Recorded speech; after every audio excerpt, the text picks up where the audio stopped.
Hey, what's up guys, and welcome back to Anime King 2, and today I'm going to be giving you part 9 of What If Naruto Lost Everything and Traveled to the DC Universe.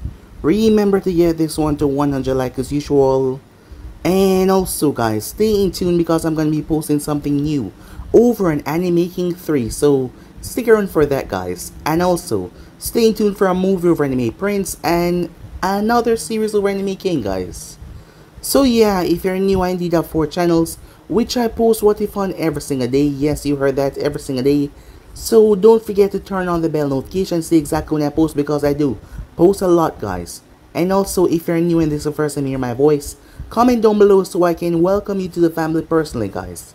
So without further ado, what is we jump right into this brand new episode. Begin now guys.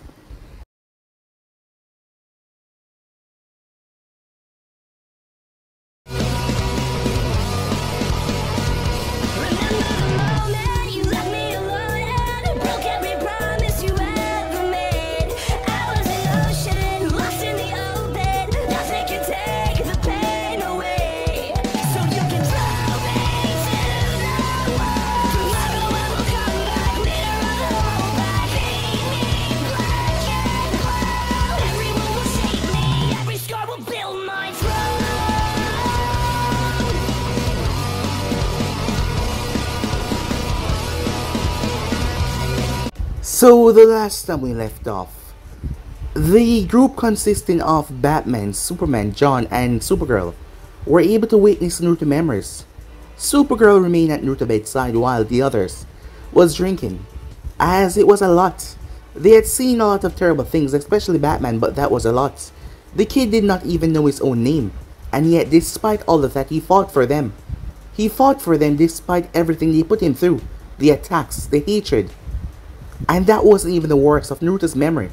They had no idea why he was in the hospital, as Naruto was glad that he did not see that part, as he did not like to show weakness that much. However, they were bad.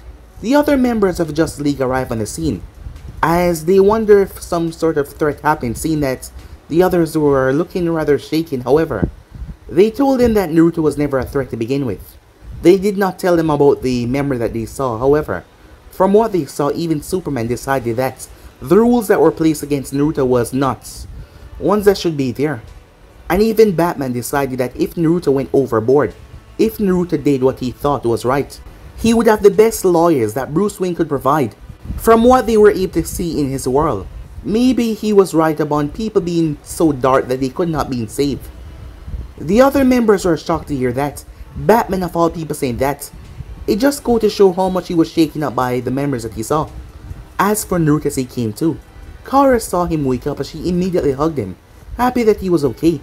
However, she saw a lot tears in her eyes, but Naruto told her that it was fine.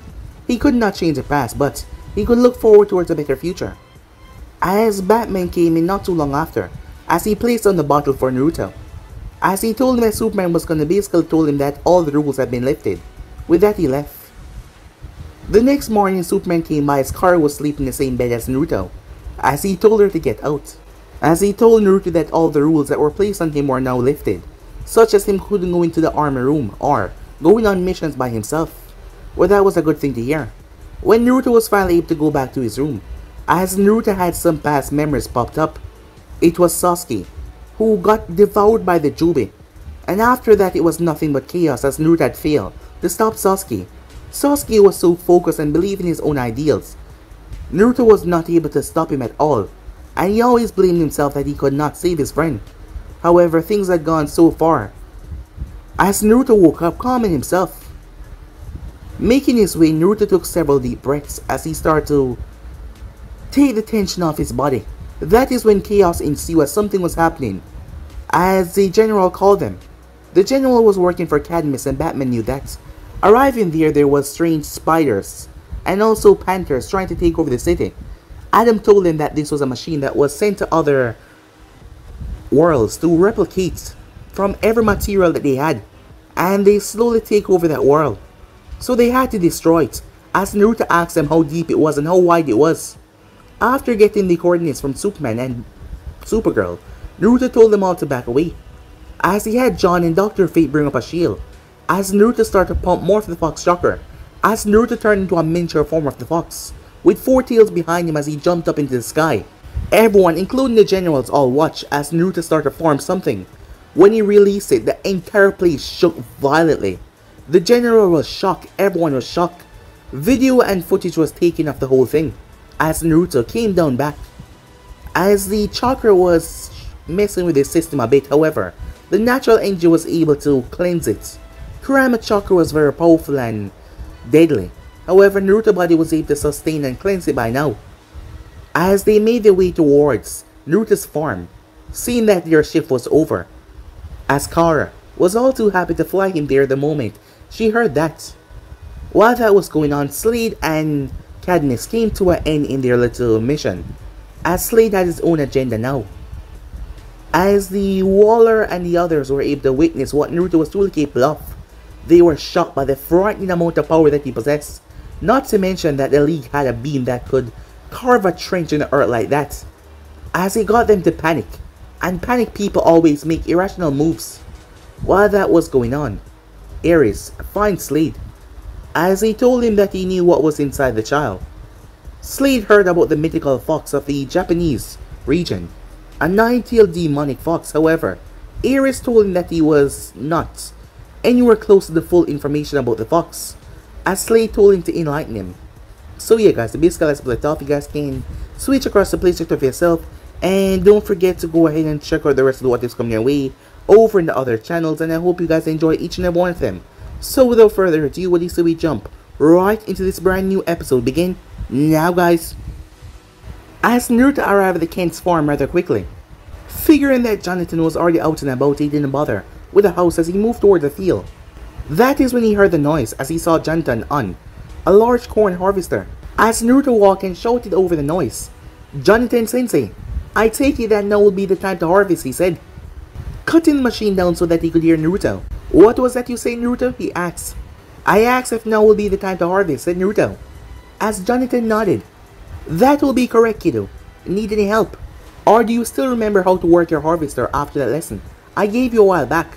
Naruto chuckled a bit at the memory when he first tried to use a harvester, as he had almost ran Jonathan over with it. "I'm almost positive I won't run anyone over," said Naruto. Jonathan let out a loud laugh hearing that. "Make sure you keep it on the field, and there won't be any problem," he said. "Also, stop in and say hello to Martha. She worries about all you heroes, and I'm sure she would like to see that you're doing well." Naruto nodded to the man as he waved before heading towards the Kent house. As he arrived, Naruto had to shake his head, as the chakra was still bothering him, but the pain subsided in less than a minute though. Knocking politely, he was treated to Martha's smiling face. "Good morning, Naruto," she said. "Come on in and grab some breakfast before you start working." Naruto nodded, but he paused. "How did you know that I was going to harvest today?" Martha smiled as she looked towards him from the kitchen. "Dearie, I've been a farmer's wife longer than you've been alive," she said. "I figured that this being your first time, you would double check with Jonathan to make sure that today was harvesting time." As Naruto nodded as he pulled up the chair and sat down. "But how did you know that I was coming over today to ask?" he said. "I could have been on league business still." Martha laughed at his question as she placed a full breakfast and a cup of orange juice in front of him. "I like to call it woman intuition," she said, as she sat down at the table, taking a sip from her own glass. As Naruto started to eat, as he nearly spat it out to what she said next. "But it does help when Kara comes home, looking like she just won the lottery." "I don't have any grandnieces or nephews on the way, do I?" she asked. "Ma," said Kara, as she had just waken up, arriving to hear what was going on as she stood at the door.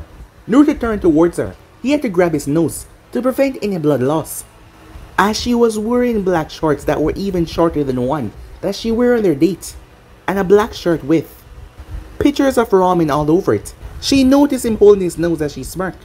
"Like what you see." "Kara Kent," said Martha. "No teasing at the breakfast table. That should be reserved for private time in the bedroom." As the both of their faces turned instantly red hearing that, as Kara sat down to a full breakfast as well. "So," said Naruto as he took a bite of egg. "Ramen sleeping shirt," he said, as she punched him in the shoulder. "I had this before we met," she said. "I just decided to wear it more often now." As Naruto snickered, trying to cover the wince. It wasn't that her punch was hot, it was that his body was still sensitive from the overusage of Kurama's chakra, before he continued to eat into his breakfast in silence, enjoying the presence of his Naruto paused, as he didn't know what exactly are we, he said, as he was speaking to Kurama in his mind. Kurama paused. Are you seriously asking me about mating advice for humans? Not mating advice, dating advice, said Naruto. I got nothing. My answer is figure it out yourself. Knowing she though, she will dictate what the both of you are anyway. As Naruto stabbed the fork into the egg before he took a bite. Yes, said Kara. Naruto looked up towards her. Guess what, he said. As she looked up with a smirk. We're boyfriend and girlfriend now.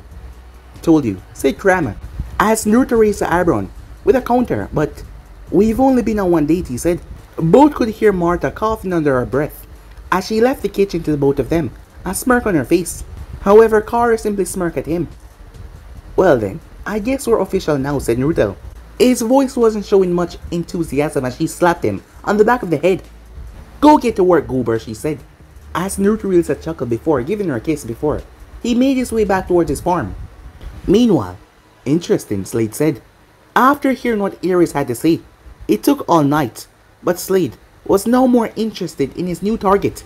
And how did you come by this information, Slade asked, the god of war. My uncle is the god of death, Ares said with a smirk. He may not be the god of death of his old world, but he still has his information. Then this concludes our business, Ares, Slade said, as he stood to leave. What do you mean? Said Ares, giving him a glare. There is planning to be done. A war of great proportions must be fought with him at the epicenter. It will be magnificent, Ares said as he released a dark chuckle. As Slade turned towards him. A war that you will lose, he said, as his laughter died down. My plans do not involve you, Cadmus, or anyone else. Now leave, Ares, before I show you the way out. Ares intensified his glare. You dare to challenge a god, he said, his hand moving towards his blade. Yes, said Slade. I reclaim my soul from Trigon's realm, a task that has never been attempted by a mortal. I have gone up against many supervillains and many superheroes with my wits and skills, and all who are many, godlike in power. You do not frighten me, Ares. Now leave. As Slade eyed narrowed dangerously towards him, as it was a standoff between the two. Finally, Ares released his blade, as he smirked at Slade. Farewell. Whatever you have planned will be intriguing to watch. I was going to offer you something to help, but now I wonder, what does the mortal that has betrayed Trigon has up his sleeve? Its form burst into flames. Should your attempt be pathetic, it would not only be my brother that torture your soul in Tartarus, he said, before he went away. Gods, said Slade, as he shook his head to the empty room. He stepped out of the room and made his way towards his personal quarters, as he input a code in the keypad, as he stepped inside and it closed behind him. Meanwhile, Naruto wiped sweat from his brow, as he looked what he did with a smile. Half of his first field had been harvested and placed into the trailer. I should be finished with this the next day or two, at this rate, said Naruto, as he brought the harvest with the trailer into the barn with the corns for sale. How were you gonna sell the crap, Kurama said, amusement in his voice, as Naruto stopped mid-climb. I didn't think about that part, said Naruto.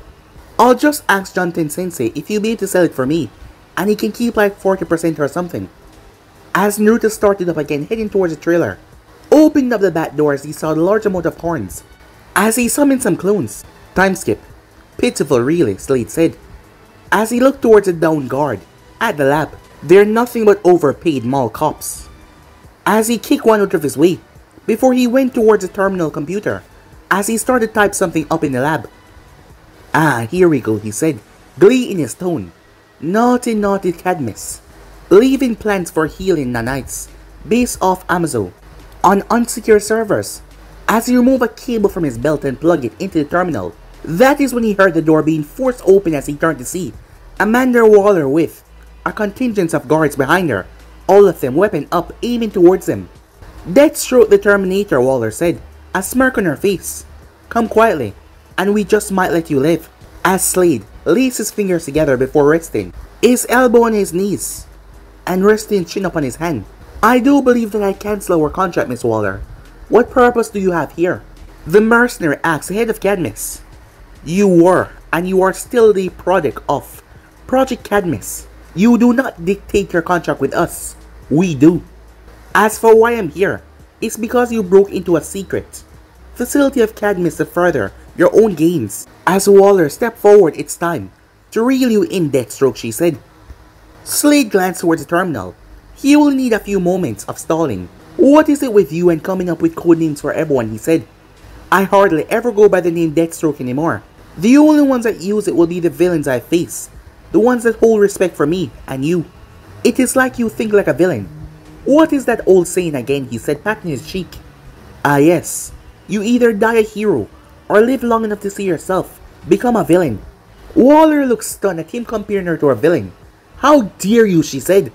I do what I do to protect the people of the United States. Nothing more. What would you know about being a hero, Deathstroke? All you know to do is to kill for money. You know very little about your first project, Waller, said Slade in a dark tone. And that will cost you greatly. As he raised one of his hands, the guards and Waller saw there was a detonator in it. Waller told him to fire as Slade pressed the button and leaped off. As Waller took cover, not sure where the bomb was. With a violent boom, the room was enveloped in a bright light before being showered in shrapnels.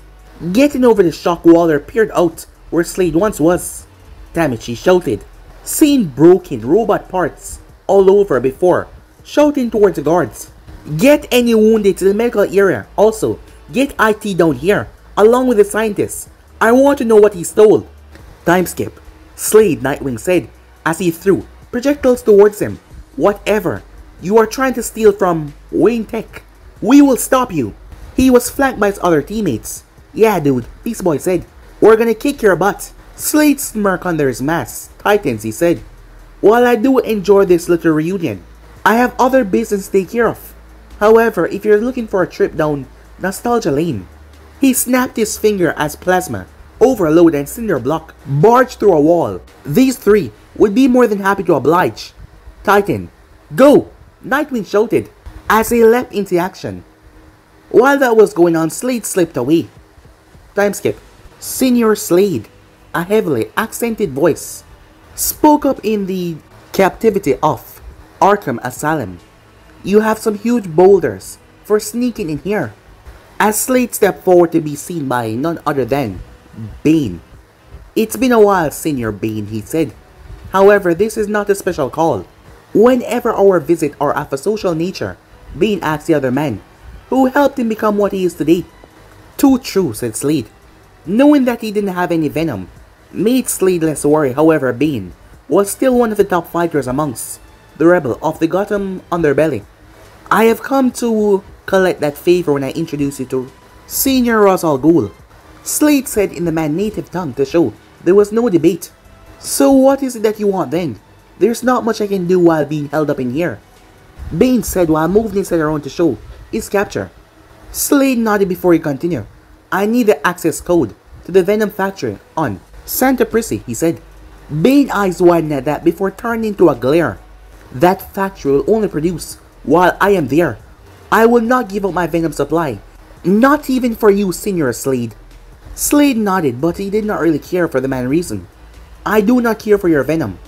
I need the chemical formula for it, as well as its predecessor, Miracle, both of which I know is housed in your factory. Bane dropped his glare. What on earth would you need those formulas for, he said. Slade smirked underneath his mask. I have found someone that can push me to my limits, that can actually give me something of a challenge by putting my life on the line. But there is so much more that he could offer me, and I am going to find out if it is true. Bane nodded in understanding. It was the main reason why he kept up his pursuit of Batman. The thrill of the fight, the push to beat someone better than you. I understand this, but why do you need the formulas? Slade stood quiet for a moment before answering. They will put us on even ground. He is probably as strong as Superman, as quick as the Flash, as sharp and resourceful as Batman. I need to even the playing field for close quarters combat.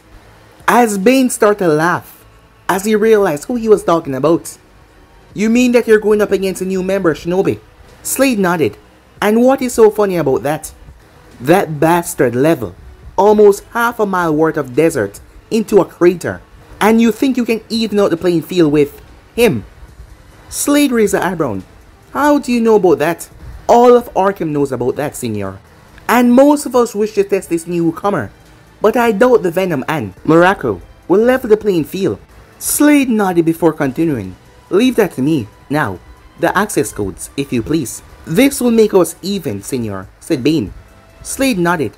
So Bane handed over the codes. As Slade started to walk away, if even a single drop is missing, I will have your head, said Bane, talking about his Venom. Meanwhile, Naruto released a happy sigh as he leaned back into his couch, enjoying a cup of sake. Time to veg out to some bad TV, said Naruto as he switched on TV, looking for something to watch. When he heard a knock, as he already knew who it was, making his way, Naruto hugged her. Kara-chan, he said, as she giggled at her boyfriend's antics. Hey there, she said. How was your first day of harvesting? As she followed him inside with a bag of food. It wasn't too bad, but I did have help, said Naruto. She looked at him for a second before smirking. Clones, she said. Naruto nodded as he smelled the food coming from the bag that she was carrying with her. I smell, as he took a better whiff. Naruto's eyes lit up like 4th of July fireworks. Ramen, he yelled. As Kara giggled, yeah, Ma figured that she wanted to try something different, and she made you some. As Kara placed the 2 bowls down, when the scent hit his nose, Naruto felt like he was about to melt. As Naruto grabbed 2 chopsticks, Naruto brought them apart. Thank you for the food, he said. As Naruto dug into it, after 10 seconds he pulled his head up. This tastes just like Ichiwaka ramen, he said. I must thank Martha, he said. Kara laughed at his excitement. That's the ramen stand from your home, right? However, she regretted asking that as she saw look on his face when she mentioned his home. Yeah, it was, said Naruto, a somber smile on his face, as he thought back to the people that helped him the most when he was a kid. They kept his belly full and helped him hide from the angry villagers. Naruto, she said. Don't be, said Naruto, cutting her off. I have good memories of them, and I'm happy they can live on in here, said Naruto, as he started to eat at a more subdued pace, as she was a bit worried. But she did not push him. You know, said Naruto as he paused, I haven't really talked about where I'm from to you. Ask away, Kara-chan, said Naruto as he turned towards her. You sure, she said. She was worried. After seeing his memories, she didn't want to ask the wrong thing. Naruto nodded, mouthful of noodles. Well, what was your world like? I mean, was it a desert wasteland? Was it a lush forest? Was it cold and horrible? As Naruto nodded to all of them as he finished his mouthful. Yep, he said. Kara left eye twitch at his response. Yep, to which one, she said. As Naruto chuckled, well, all the different countries were different. Each land was named after something in hell, characteristics to it.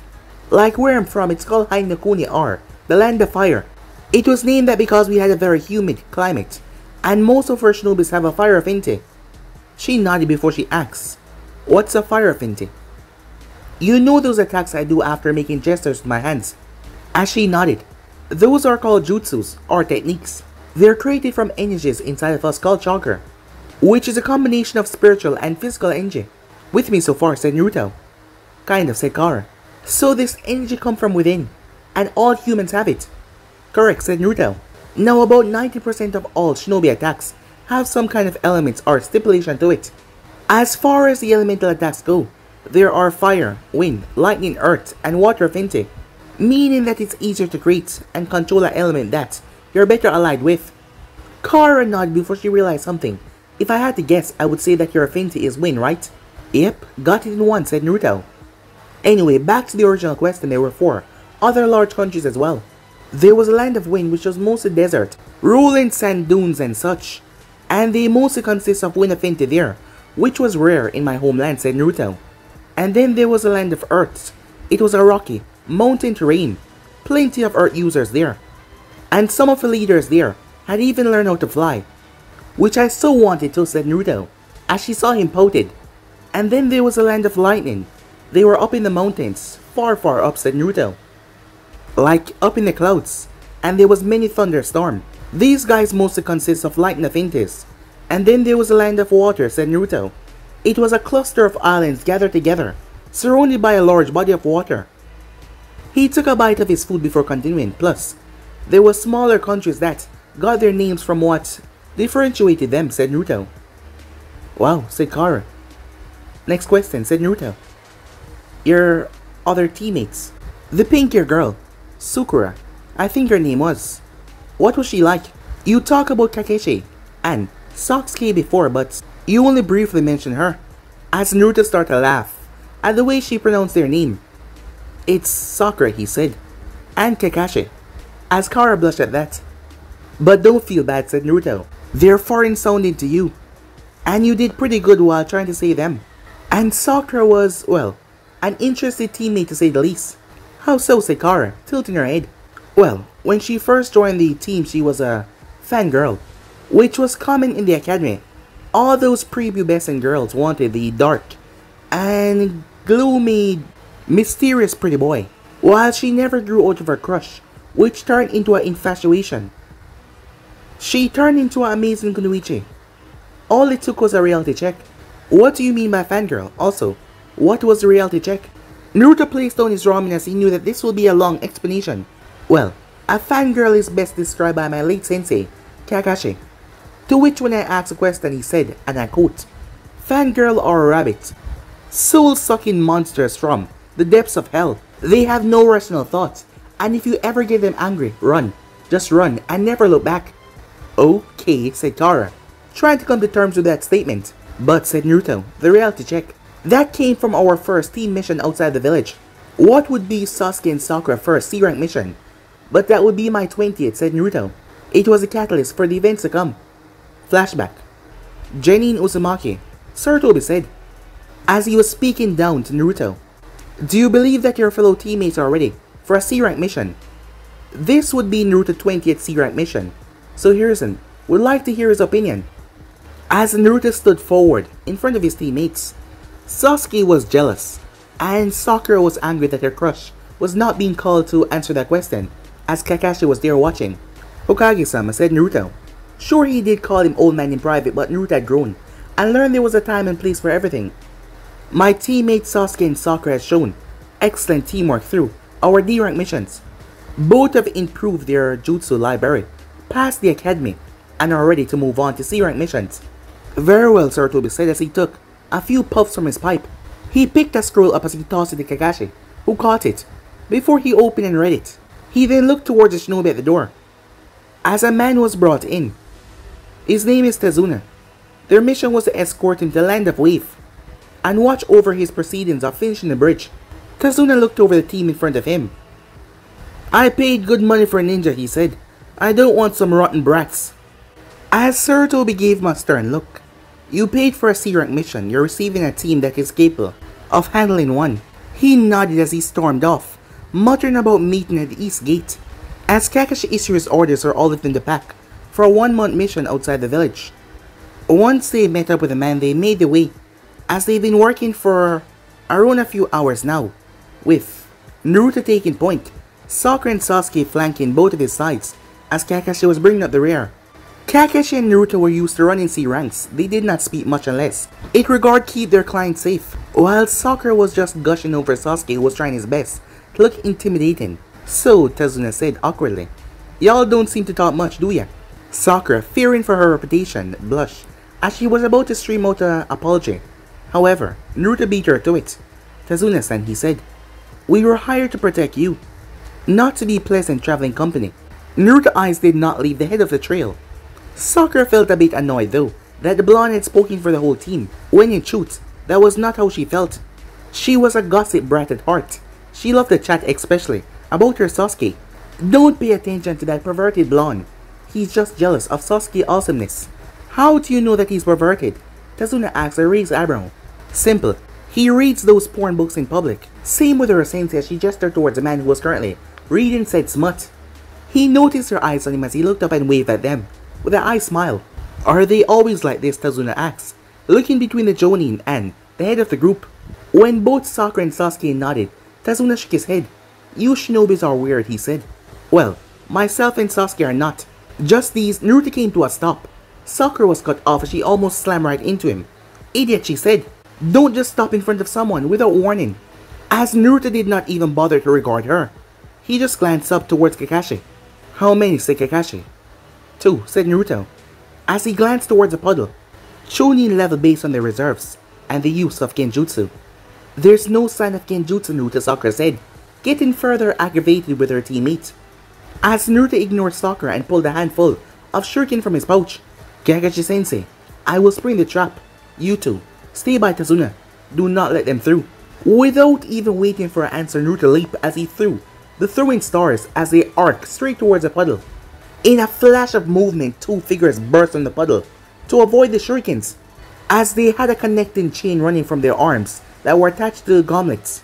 As Naruto ran forward and slid under the chain, pulling out a kunai in the process, he slammed the kunai into the knee of the attacker to his right. The man faltered in his step as Kakashi released a barrage of weapons that slammed into his chest, ending him. Seeing his partner down, the one remaining cut loose on the chain as he tried to make one last ditch effort.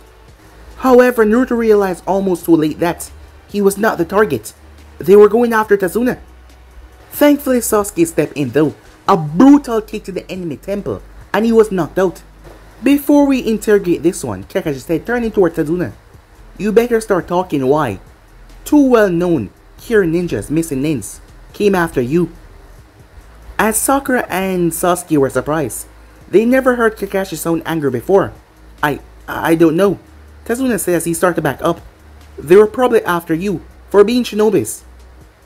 Or maybe, said Naruto, they were after you because the bridge at your building will cut Gato shipping industry profits in half. And that is at minimum. How? How did you know that? Tazuna asked surprised. We're shinobis. We make it our business to make sure we know what is going on in the territory that we're about to enter. So you aren't going to continue it. You're going to leave me and my village to suffer under Gato regime.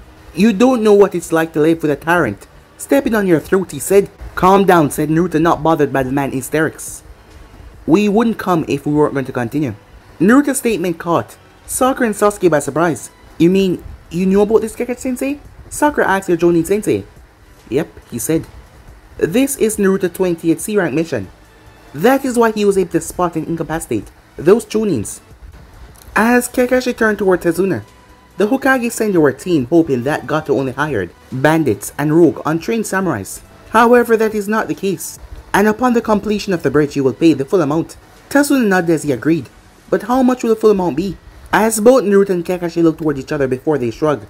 As Naruto spoke, depends on how many ninjas he will send and what their levels are, said Naruto. Tazuna nodded. Well, I guess we continue on, he said, gesturing towards the road ahead. No, we first have to interrogate this one to see what he knows. As Naruto reached down and grabbed him before slapping him across the face as his rebreather was slapped off his face. As he was woken up by the slap, how many more shinobis did Gato hire, said Naruto, questioning the waking man. Why should I tell you, he said, looking over to his partner. You're just gonna kill me like you killed Aizu. That may be, said Naruto, but your death can be slow and painful, or fast and easy. As he pulled a kunai from his holster. You may have killed me and my brother, the demon brothers from Kira, he said, gritting his teeth. However, it was a fake as he popped the cyanide pill in his mouth, biting down on it. Bubbling saliva started to leave his mouth. But we're not the only demons, he said. As Naruto dropped the now dead Kira ninja. Cyanide pills, he said, looking towards Kakashi. As both Naruto and Kakashi removed their heads and placed tags on them, both bodies burst into flames as they pumped chakra into the tags, throwing the severed head to Kakashi, who had just pulled out the scroll. As Kakashi sealed away the heads, we're going to be traveling the rest of the day. Only resting for you, said Naruto as he looked toward Tazuna. Oh, okay, said Tazuna, as he was only focused on Kakashi sealing away the severed heads. Hey, why did you and Kakashi-sensei take the heads, dope? For the last time, Naruto said, turning towards Sasuke. I'm not a dope. I just did not enter the academy. As for the heads, those two are missing ninjas from Kira. They have a small bounty on them that we intend to collect. To do that, one must have proof. Then why did you burn their bodies, Sakura said, as she was ready to vomit. You should know that, Sakura. Shinobi code number 50. I will leave no evidence of myself behind. The heads are smaller and they prove their death. Burning the bodies to ash with those tags leave no traces behind. We did not have a fight here. Alright, formation like before. Let's head out, said Kakashi, as they continued their journey. As it did not take long for them to reach the ocean and cross with a self-powered boat. All of the Genins were quiet, Sakura and Sasuke thinking about what happened earlier. Sakura was shocked by what Naruto did, and Sasuke was jealous of his experience and training. Arriving on the island that was known as the country of Wave, they started to move through a dense mist, one that had Naruto's sensory array working overtime. As Naruto dropped back and whispered to Kakashi, "This is a hidden mist jutsu from Kira," he said. "I know. Keep the net up and stay focused," he said. As Naruto returned back to his position, he was keeping his face subdued, but he could not shake the feeling that they were being followed. That is when he felt it. A kunai slipped from his pouch immediately as Naruto threw it. It slammed into a tree. As he pulled out shurikens, "Geez, dope," Sasuke said. "No need to scare us." As Sakura checked behind the bush, "It was just a rabbit. You probably scared the However, she was not able to finish that. As Naruto grabbed her hand and yanked her to the ground, and dropped as well. As Kakashi pulled down Sasuke and Kazuna, a sword slammed into the tree in front of them. Well, well, well. If it isn't Kakashi of the Sharingan, no wonder the demon brothers did not get their target. "Zabuza Mamakai, the demon of the mist," said Kakashi, as he got to his feet. "I'm glad that you know me," said Zabuza. "However, that won't change anything for you, or those children playing ninjas." "Kakashi Teiko," said Naruto, not looking away from his opponent. "There's another one." "The tree, 7 o'clock. Kakashi nodded, but Zabuza heard him. "Look like it's time to come out and play, Haku. It seems like one of them is not just playing around." A black-haired boy wearing a Kira hunting mask dropped. "We shall see, Zabuza-sama," he said as he pulled out Senbon needles from his sleeve. "Naruto," said Kakashi, focused on the fake hunter Nin, as he lifted up his headband showing the Sharingan that caught. Sasuke surprised. "I will take Zabuza." Sakura, "Sasuke, protect Azuna," as he drew a kunai and charged towards the demon of the mist, while Naruto threw a handful of shuriken towards the fake hunter Nin, to which he dodged. However, Haku did not expect Naruto to be as fast as he was, as he had to block the kunai with the Senbon as Naruto pressed against him. "I'm sorry about this," Haku said, as he flicked his wrist as a handful of Senbons came through the gaps of his fingers. He then proceeded to drive his fist into Naruto's stomach, as metals could be heard piercing flesh. "You should have dodged instead. You threw your life away." "Did I?" said Naruto, as he exploded violently. Haku was thrown as he slammed into a tree, his mask cracking in the process.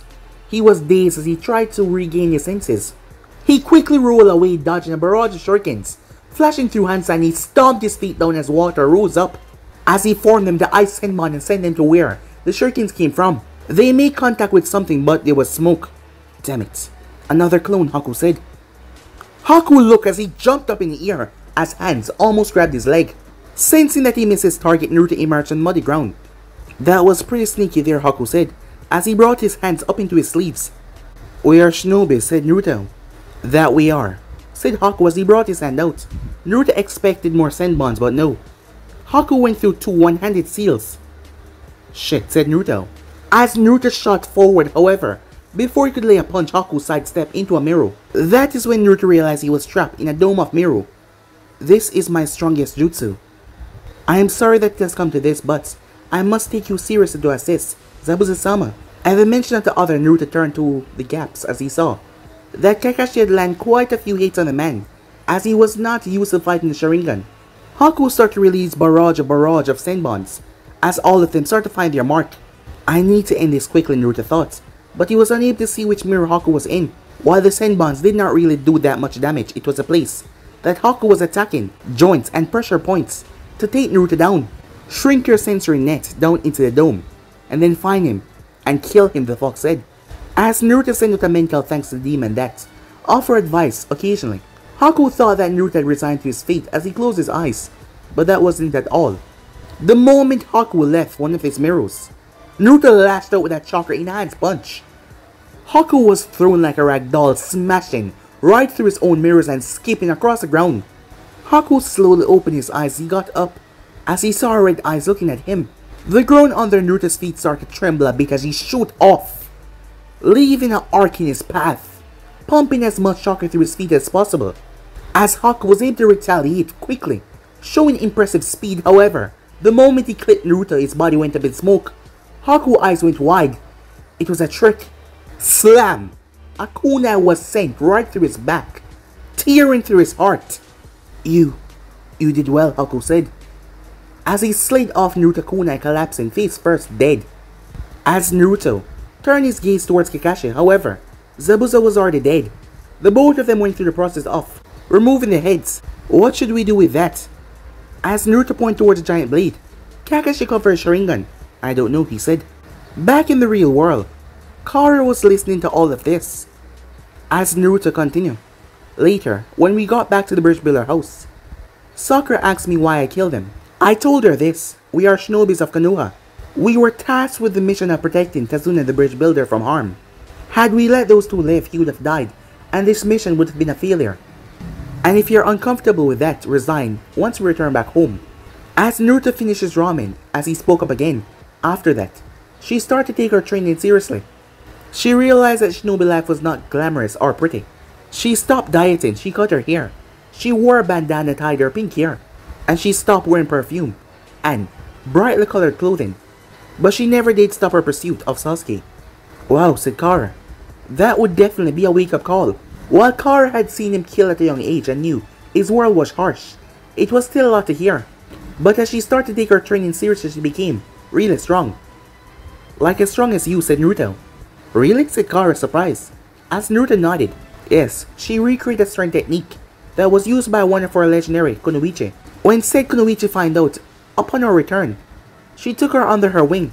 She made her one of the best damn medical ninjas out there. So you guys have ninjas that were doctors, Kara said, confused about the medical ninja term. Yep, most medical ninja would retire to the hospital to become full-fledged doctors or sergeant, but medical ninjas are those that back up a team on the field. Sure, we all had first aid skills, but medical ninja could save someone on death door while still kicking ass. So how many different shinobi types do you guys have, she said. Well, let's see. There was direct combats, which was what I was. We can be stealthy when we need to, and trust me, if I don't want you to find me, you won't. Then we had trackers, which were normally hunter ninja squads. People who track down road ninjas to keep our village secrets. But sometimes they will join Envu or Special Assassination or Tactical Squad. They sound frightening, said Kara, as she realized they had a whole squad for assassination. As Naruto laughed, they sound frightening, but most are really nice people. Kakashi Sensei was an Envu squad captain until he dropped out and decided to take me in and train me. Wait, you mean the silver hair guy standing next to you reading porn in the open was a super assassin, she asked. Super assassin? No, said Naruto. They do assassinations that require special skills and specialty lies in them, which was why their squad name was Special Assassination. But we're getting off topic. We have TNI that stand for torture and interrogation.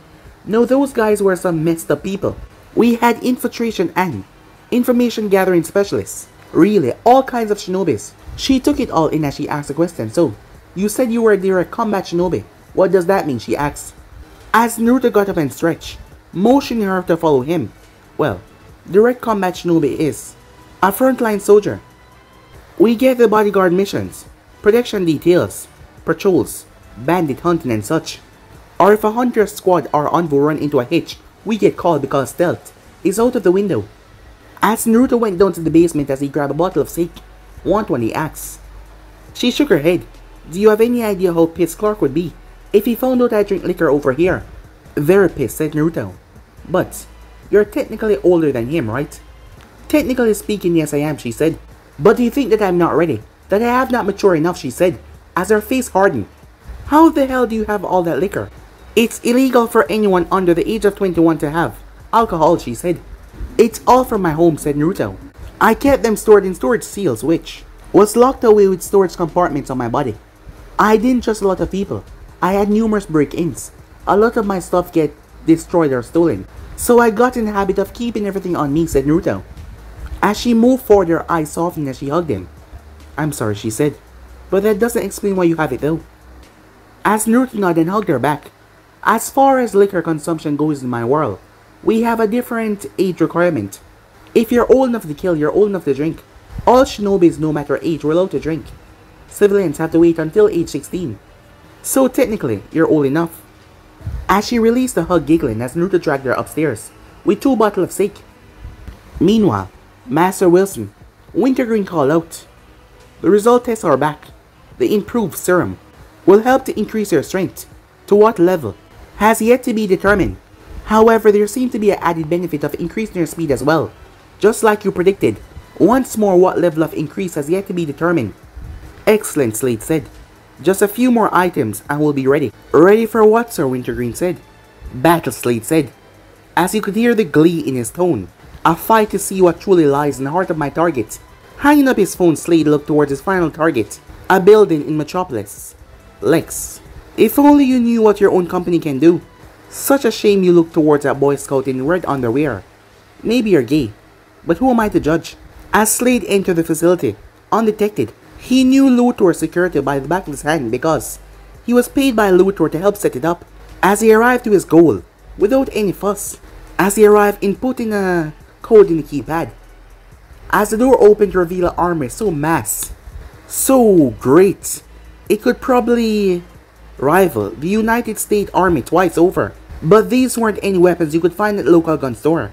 These were weapons Luthor made to fight Superman, alien weapons that he had stolen after Superman and a League battle. A smirk came on Slade's face.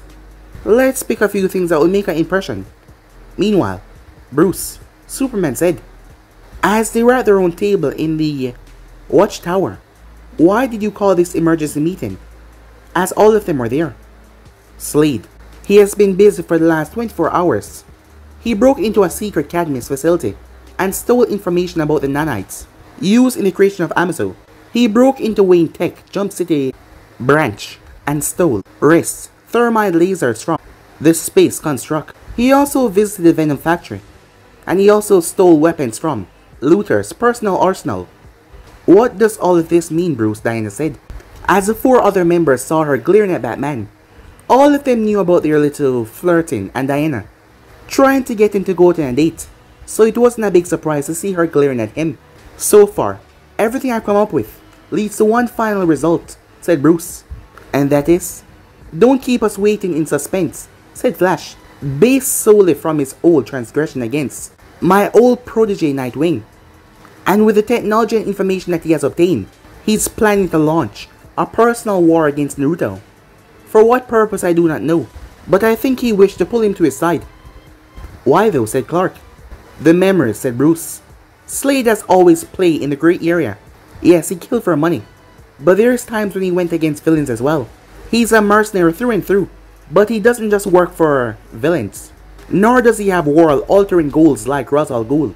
But like Ra's, he's looking for a successor. His first choice was Nightwing. He felt that with the training I've given him, he will be the perfect choice to succeed him. And with our falling out, he felt like Dick would be questioning the reason why we do not kill. When that failed, he turned to someone lost and confused, trying to mold them and teach them Terra. In the end, both of them proved to be more than he bargained for. But why does he want a successor, Lantern said, confused by his endgame if he doesn't want to change the world. Because he knows that he will not live forever, but he believes that the role that he played in the great scheme of things is too important to leave empty. And what role does a psycho play, Flash said.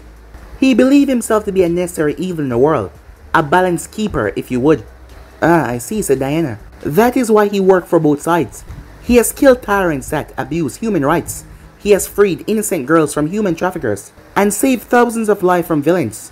On the opposite side, he has hampered me when I deal with some of my rogues.